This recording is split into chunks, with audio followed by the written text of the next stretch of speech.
O sangue ele é uma matéria essencialmente humana. Ele também é muito importante para a manutenção da vida. Então, a gente depende única e exclusivamente das doações. A doação de sangue, ela não é para lucro de ninguém. Ela é para salvar vidas em diferentes situações que cada um de nós pode passar. A gente, às vezes, não necessita só do remédio. Às vezes, estamos ali no leito de hospital, amparadas, mas precisamos do sangue, que é vida, né?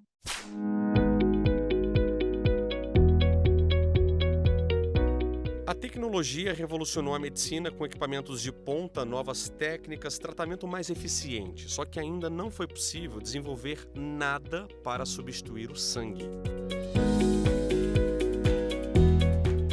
O sangue leva oxigênio e nutrientes a todos os órgãos e é composto por plasma, hemácias, leucócitos e plaquetas, cada um com uma função. O plasma é a parte líquida, por meio dele circulam as substâncias nutritivas necessárias à vida das células, como proteínas, enzimas e hormônios, por exemplo. As hemácias são conhecidas como glóbulos vermelhos. São elas que levam o dióxido de carbono até os pulmões, onde é eliminado. Já os leucócitos, chamados de glóbulos brancos, são a linha de defesa do organismo, ou seja, são acionados em casos de infecções, por exemplo, para combater vírus e bactérias. Por fim, as plaquetas. São pequenas células que agem em casos de sangramentos, como as hemorragias. Além de atuar na defesa e na manutenção do nosso corpo, em muitos casos, o sangue também se faz necessário. Você imagina numa população como a nossa, a população brasileira, de quase 220 milhões de pessoas, né? As possibilidades diversas de trauma, de acidente. Ou seja, se a pessoa não tem nenhuma doença, não vai fazer nenhuma cirurgia, não sofre de nenhum estado especial de sangue, ela pode, por um acidente, precisar ser transfundida. Desde criança, Maria sabe a importância do sangue para ter qualidade de vida e enfrentar uma doença diagnosticada aos 4 anos de idade, anemia falciforme, uma patologia genética e hereditária por anormalidade de hemoglobina nos glóbulos vermelhos. Quando a crise ataca, precisa de transfusão de sangue. Basicamente, eu utilizo, no mínimo, 2 bolsas de sangue, né, para cada internação. Já houve meses de eu fazer 10 transfusões ao mês. E aí a dificuldade de encontrar compatibilidade, tem que ser um sangue fenotipado. E a demora. Às vezes há uma demora, isso vai depender da época também. E quando demora, bate a ansiedade e o medo do que pode acontecer. O coração começa a ficar fraco, a respiração, a oxigenação. É necessário a gente ir para uma oxigenação mais severa. Já chegou de eu estar com 15 litros de oxigênio para poder ajudar o meu organismo a oxigenar, né, o sangue, que é justamente as hemácias que não carregam oxigênio suficiente para o corpo. E isso acarreta também problemas pulmonares. E a gente acaba parando na UTI por essas consequências. Dados divulgados pelo Ministério da Saúde revelam que aproximadamente 1,4% da população brasileira doa sangue. A cada 1.000 pessoas, 14 são doadores. O sangue que sustenta a vida também é capaz de salvá-la. Uma única doação de sangue é capaz de salvar até 4 vidas. É por isso que cada gota importa. O Repórter Justiça está agora no Hemocentro do Distrito Federal, que abastece com fornecimento de sangue os hospitais da rede pública de saúde do DF e alguns hospitais particulares. Viemos até aqui acompanhar esse trabalho de perto. Aliás, é um trabalho que não para, porque para muitos pacientes o tempo não espera.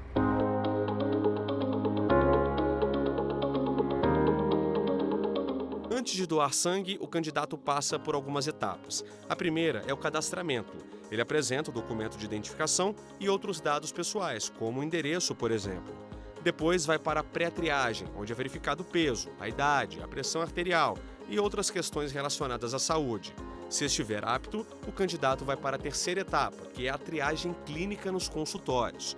Dentro dessas salas, são feitas várias perguntas. Em seguida, é feito um pré-lanche, porque um dos requisitos é estar alimentado e ter dormido pelo menos 6 horas nas últimas 24 horas. Pronto, depois é só aguardar para ser chamado. Esses critérios, né, eles são essenciais assim, para a segurança do doador e do paciente que vai receber esse sangue, né? Então é importante que o doador ele esteja em boas condições de saúde, ele tem que ter entre 16 e 69 anos de idade, estar acima de 51 quilos de peso, né, para poder fazer a doação.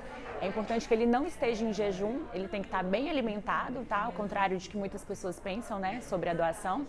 Então ele tem que estar bem alimentado, evitando alimentos gordurosos e principalmente aqueles que são derivados do leite também.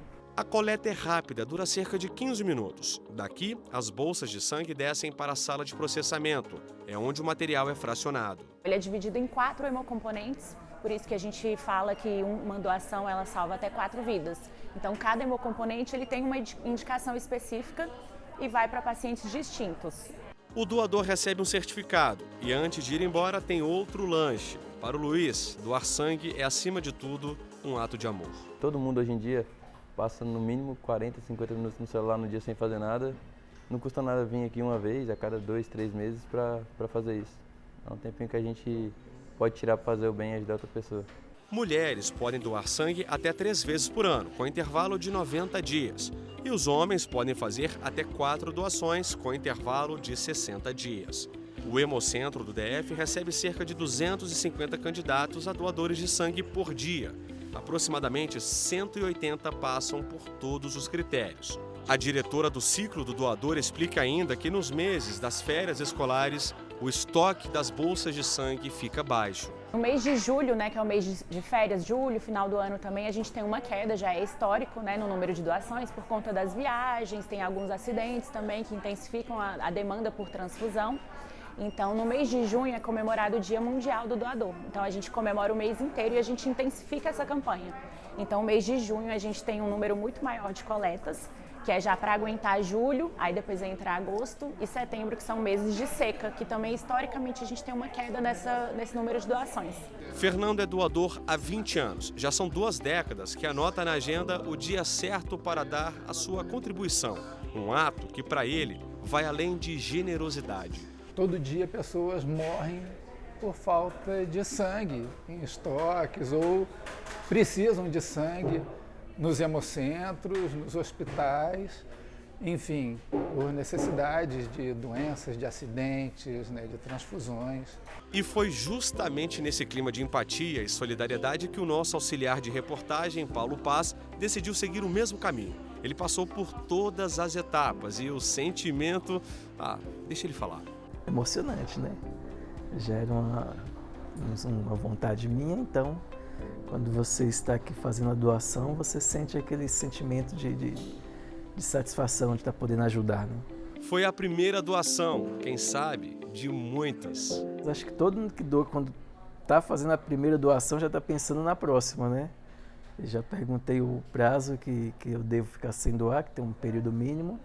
Então, assim que vencer esses prazos de 2 meses para homens, eu vou voltar para fazer a doação novamente. Sentimento bom, né? Sentimento de fazer o bem, de poder ajudar as pessoas que a gente nem sabe quem, né? Nem sabe em que circunstâncias, né? Sentimento de fazer o bem é sempre bom.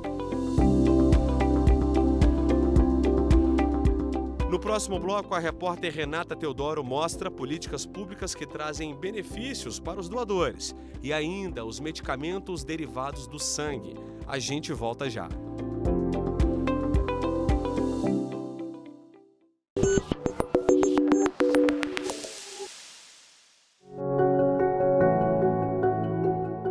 Ele é o responsável pelo transporte dos nutrientes, dos gases respiratórios e de resíduos do metabolismo e, claro, pela coagulação sanguínea. O sangue é tão importante para a manutenção da vida que estados, municípios e a federação criaram legislações para incentivar a doação desse fluido corporal. As pessoas que são doadoras de sangue têm direito à questão de folga no trabalho. Se for no regime CLT ou servidor público, ele tem direito a receber uma folga exatamente porque ele tem a possibilidade, inclusive, de, nos casos mais modelares, de fazer até 4 doações por ano. Então, nesse caso, ele tem o direito de ir para casa para poder se recuperar, vamos colocar assim, para poder descansar. Porque para doar, você também tem que ter uma série, observar uma série de atos preparatórios. No Distrito Federal, quem comprovar pelo menos 3 doações de sangue no período de 1 ano antes da inscrição em concurso público fica isento da taxa de inscrição. É o caso do Natan, que já recebeu o benefício mais de uma vez. Aliás, recentemente, ele foi aprovado num concurso e está aguardando para ser chamado. Hoje em dia, as inscrições estão cada vez mais altas. Então, se não fosse esse meio, muitos concursos eu nem poderia prestar. Então, por isso eu acho que é muito importante ficar vindo e a gente não pode perder a oportunidade. Tem que aproveitar. É fácil, é prático, não tem por que não vir. Há 2 anos, Mônica se tornou doadora por incentivo do namorado e também teve isenção na taxa de inscrição de um concurso que vai fazer. A gente faz o bem e a gente recebe de volta. Então, a taxa de inscrição, se eu não me engano, era R$70 e eu não vou pagar porque eu sou doadora. Os benefícios não ficam por aí. Uma recente lei federal de 2023 ainda determina que doadores de sangue passam a ter o direito a atendimento preferencial em estabelecimentos como bancos e serviços públicos. Notícia boa para quem optou pela doação voluntária. Você vai ter preferência depois de outras pessoas preferenciais, né? Por exemplo, idosos, crianças, mas já ajuda. É aquela história, todo mundo sai ganhando. A gente viu no bloco anterior que a doação de sangue deve ser feita por pessoas saudáveis, sem doenças crônicas. E esse sangue doado vira remédio para quem precisa. Todo sangue coletado, ele passa por uma normatização densa dentro das unidades, de um geral, dos hemocentros. Né? Os hemocentros coordenados têm uma rede de hemoterapia no SUS, pública e privada. Então, existem normas rigorosas de todo esse controle para que esse sangue chegue seguro à população que precisa dele nas unidades de saúde, nos hospitais. Quem produz e distribui esses medicamentos é o Sistema Único de Saúde, o SUS. O sangue não é usado puro, ele é separado, dependendo da necessidade da patologia. Para isso, existe a Política Nacional de Sangue. Essa política, ela tem dentro do Ministério a Coordenação Geral de Sangue, que trabalha para manter essa política, para que ela seja realizada, para que ela seja efetuada, porque essa doação de sangue necessita, então, que todo o sangue doado seja submetido ao processo, né, de análises, diferentes tipos de análise, para que chegue seguro até a população. Para entender melhor esses processos, viemos no Hemocentro de Brasília e eu conversei com a diretora de ambulatórios para saber como esses medicamentos são feitos. A gente tem o plasma, que tem todos os fatores da coagulação, aí se retira, faz um processo de pasteurização, liofilização, inativação viral, para que a gente consiga pegar e ficar só com aquele fator de coagulação. Então, aquele fator de coagulação, depois de todo esse processo, ele se torna um medicamento extremamente seguro, que vira um pozinho no vidrinho, que daí a gente faz a aplicação endovenosa. O Hemocentro de Brasília é um centro de referência de tratamento de pacientes com hemofilia, distúrbio hereditário que afeta a coagulação do sangue, causando deficiência dos fatores 8 e 9 de coagulação. A gente precisa desses 2 fatores da coagulação para que a gente consiga fazer hemostasia completa, a gente consegue não parar de sangrar quando a gente tem um trauma. Então, quando a gente tem hemofilia, a gente vai ter facilidade de sangramento. Onde que é a facilidade de sangramento desses pacientes? Nos músculos e nas articulações. Embora a hemofilia seja uma doença sem cura, com um tratamento adequado, hoje em dia é possível manter um estilo de vida ativo. Essa medicação é endovenosa. mas a gente capacita os pacientes para que eles tomem essa medicação e saibam fazer essa medicação em casa. Então, para que eles tenham uma maior flexibilidade, maior qualidade de vida e não ficarem reféns do sistema, né? Ainda que seja uma doença hereditária, há casos raros de hemofilia adquirida. Normalmente ela é secundária a algum outro processo que ela está passando, onde estimula o sistema imunológico do paciente para que ele consuma, ele destrói aqueles fatores da coagulação. Então existe a hemofilia A, né, adquirida, hemofilia B adquirida, às vezes o von Willebrand adquirido, mas dentre as adquiridas, a hemofilia A adquirida é a mais comum. Uma das preocupações do paciente hemofílico é organizar a rotina em relação às medicações que são injetadas. Isso pode ser feito em casa, pelo próprio paciente ou responsável, ou no hospital, mais precisamente no Hemocentro. Hoje eu vim acompanhar o senhor Raimundo, que descobriu a hemofilia aos 22 anos de idade, classificada como B grave. 2 vezes por semana, ele vem ao Hemocentro, daqui de Brasília, para receber a aplicação do fator 9 de coagulação, que é um medicamento que faz com que ele tenha mais qualidade de vida. Eu dirijo ônibus, tá? Eu tenho um ônibus lá que faz transporte escolar, eu tenho um caminhão também, quando precisa, eu também dirijo, e assim, né? Depois que eu subir, eu faço qualquer coisa. Mexer na terra e cuidar do sítio é uma das coisas que mais dá prazer para o Raimundo.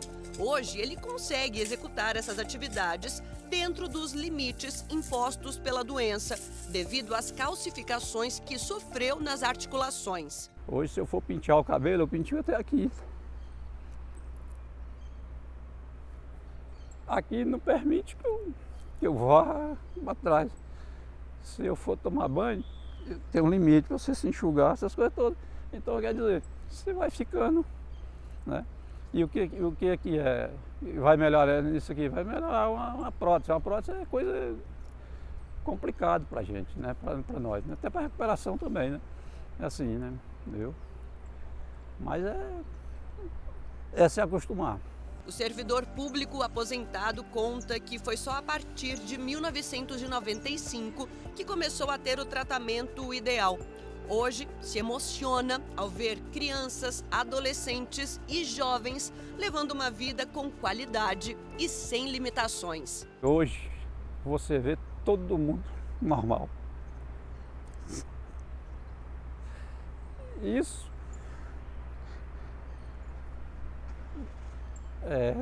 nos deixa felizes. Porque hoje estão passando por uma coisa que nós não passamos.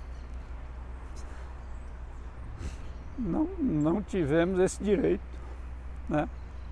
Mas eu fico feliz demais da conta. E é com esse sentimento de empatia e gratidão que eu encerro esse bloco. Mas não saia daí, porque eu ainda vou mostrar que, assim como os humanos, a doação de sangue entre animais também é um ato de bondade, generosidade e compaixão. É daqui a pouquinho, eu volto já já.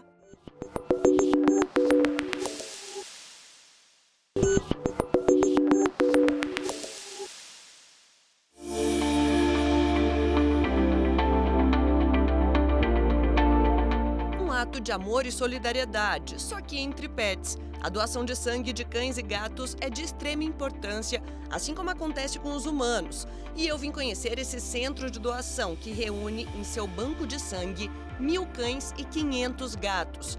Animais que se encaixam em alguns critérios para terem se tornado doadores. No caso dos cães, são animais de entre 1 e 8 anos de idade e com peso acima de 21 quilos. No caso dos gatinhos, o peso acima de 4 quilos e entre 1 e 8 anos de idade. Logicamente, os animais precisam ser animais dóceis, tá? E eles vêm aqui e passam por toda uma avaliação clínica do nosso corpo de veterinários. E aí, a partir daí, é coletado o sangue desses animais para avaliar a condição hematológica deles. Anilton é o proprietário desse centro de hemoterapia PET. Ele conta que atende por dia mais de 50 clínicas veterinárias do Distrito Federal e em torno. Isso significa que, por mês, são vendidas mais de 200 bolsas de sangue. Durante o ano, são quase 2.500 e cada bolsinha dessa aqui pode custar, em média, R$ 700. O processo de produção de um hemocomponente desse é muito caro. Desde a questão de conseguir um doador apto, não é só conseguir o doador está apto, certo? Todos os exames que eles são realizados, toda a questão da estrutura, de maquinário, equipamentos, de profissionais adequados e tecnicamente preparados para o manuseio desses animais, a gente tem que entender que o animal ele chega aqui saudável e ele tem que sair daqui para casa, voltar para casa mais saudável ainda. Se por acaso você está aí se perguntando sobre os benefícios que o animal doador recebe, essa é a parte boa. Os animais, para serem doadores, eles passam por toda uma série de critérios e aí tem uma série de vantagens para esses animais também.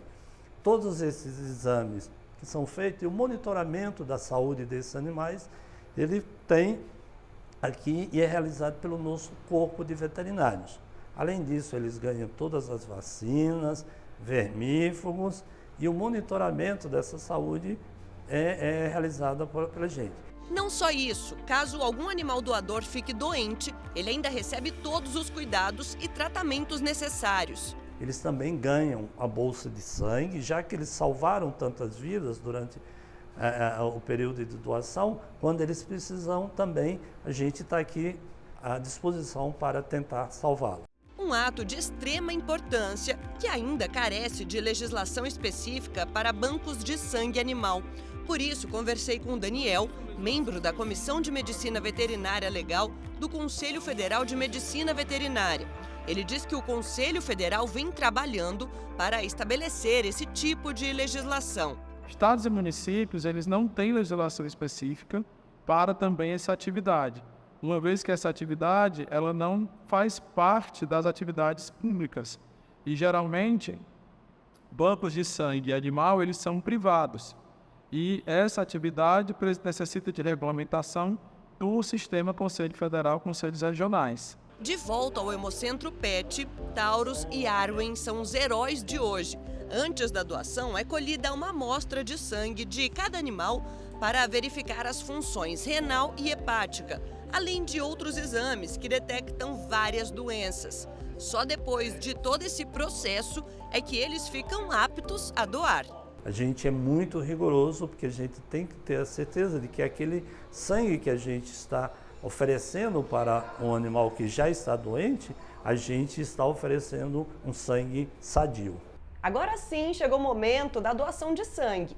Um dos critérios do animal é a mansidão, exatamente porque ele precisa ficar bem quietinho para que os veterinários consigam finalizar o processo com segurança e tranquilidade.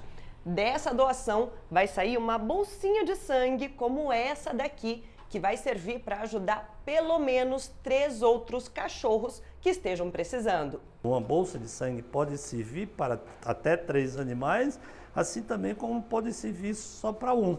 Dependendo da gravidade e da condição que o animal estiver debilitado, da doença que estiver causando aquilo, se ele está com plaqueta baixa, ele precisa de plaqueta. Se ele está com hemácias baixas, ele precisa de hemácias.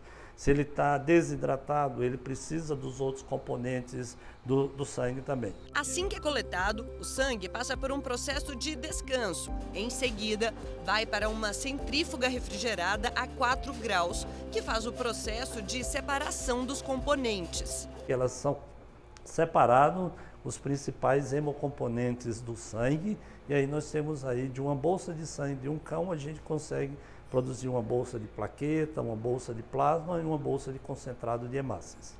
Caramelo precisou de 3 bolsas de sangue. Ele foi resgatado da rua e estava doente. Sob os cuidados da nova dona, o primeiro diagnóstico apontou para uma anemia severa, o segundo para uma hipoplasia de medula óssea, decorrente da doença do carrapato. quando chegou ao Hemocentro, outra surpresa. O resultado foi que ele estava com hipoplasia de medula óssea, danificando a sua produção de célula. Aí teve que prescrever o tratamento de células-tronco, fez 2 sessões e já está tendo efeito positivo. E com isso, junto com isso, alimentação natural, a ração super premium e os suplementos todos os dias. Com tantos mimos e cuidados, hoje Caramelo esbanja a saúde por onde passa e conquistou o coração de quem mais importa e se preocupa com ele. O Caramelo está aqui comigo desde o dia 10 de março e até hoje. E todos os dias a gente luta pela vidinha dele. E eu tenho fé que ele vai conseguir ser curado.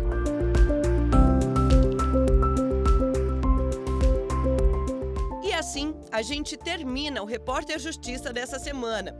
E você já segue a gente lá no Instagram? Então anota aí, @Rádio e TV Justiça. No YouTube, o canal é o mesmo. Se quiser entrar em contato com nossa produção, o e-mail é o repórterjustiça@stf.jus.br. Até a próxima!